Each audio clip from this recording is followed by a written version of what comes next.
ফুলকপি দিয়ে নতুন একটি রেসিপি শেয়ার করব আজকে। হ্যালো এভরিওয়ান, আসসালামু আলাইকুম। সবাই কেমন আছেন? আশা করছি সবাই খুব ভালো আছেন।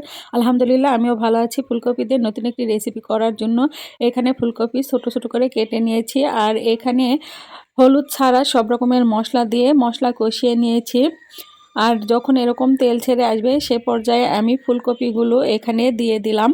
ফুলকপির শুরুর দিকে এই ভিডিওটা করা হলেও ভিডিওটা আপলোড করতে অনেক দেরি হয়ে গেল, কারণ আমার গ্যালারি একদম স্টোরেজ ফুল ছিল, যার কারণে আমি গ্যালারিতে থাকা আগের ভিডিওগুলো আগে আপলোড করেছি, আর এই ভিডিওটা এডিট করতে একদম দেরি হয়ে গেল। আর আগে থাকা ভিডিওগুলো এডিট করে আমি আপলোড করে সেগুলো ডিলিট করে দেওয়ার পর এই ভিডিওটা সামনে আসার পর আমি এডিট করছি। তো যাই হোক, এখানে আমি সবগুলো ফুলকপি দিয়ে দিয়েছি আর মশলার সাথে কষিয়ে নিয়েছি বেশ কিছুক্ষণ। তারপর এখানে পানি দিয়ে দিলাম, পরিমাণ মতো পানি দিয়ে আবারও আমি এটাকে নেড়ে চেড়ে বেশ কিছুক্ষণ ধরে কষিয়ে নিব। ফুলকপির এই মজাদার রেসিপিটি তৈরি করার জন্য কিন্তু খুব একটা মশলার প্রয়োজন হয় না, জাস্ট পেঁয়াজ এবং কাঁচামরিচ ভেজে নিয়েছি, তারপর সেখানে আদা রসুন এবং জিরা বাটা আর স্বাদ মতো লবণ দিয়ে মশলাগুলো খুব সুন্দর করে কষিয়ে নিয়ে ফুলকপিগুলো দিয়ে দিয়েছি।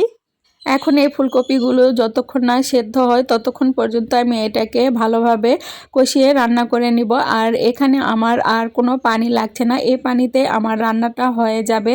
আর এই ফুলকপিটা আজকে আমি রান্না করব সিদ্ধ ডিম দিয়ে। তো ডিম আমি আগেই সিদ্ধ করে সামান্য হলুদ লবণ দিয়ে ভেজে নিয়েছি। এখন কিন্তু দেখতে পাচ্ছেন যে ফুলকপির পানি শুকিয়ে এসেছে। এ পর্যায়ে আমি এখানে আগে থেকে ভেজে রাখা সিদ্ধ ডিমগুলো দিয়ে দিলাম।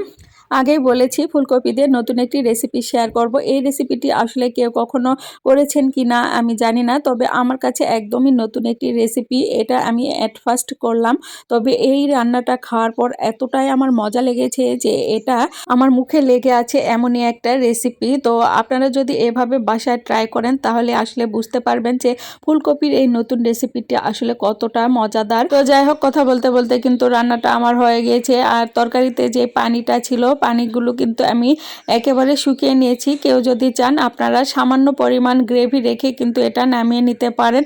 আমি এভাবে একেবারে শুকনো করে নামিয়ে নিয়েছি আর এখন চুলাটা অফ করে দিয়েছি। এখন পরিবেশন করব। তো আজকের এই রেসিপিটি আপনাদের কাছে কেমন লেগেছে অবশ্যই কমেন্ট করে জানিয়ে দিবেন।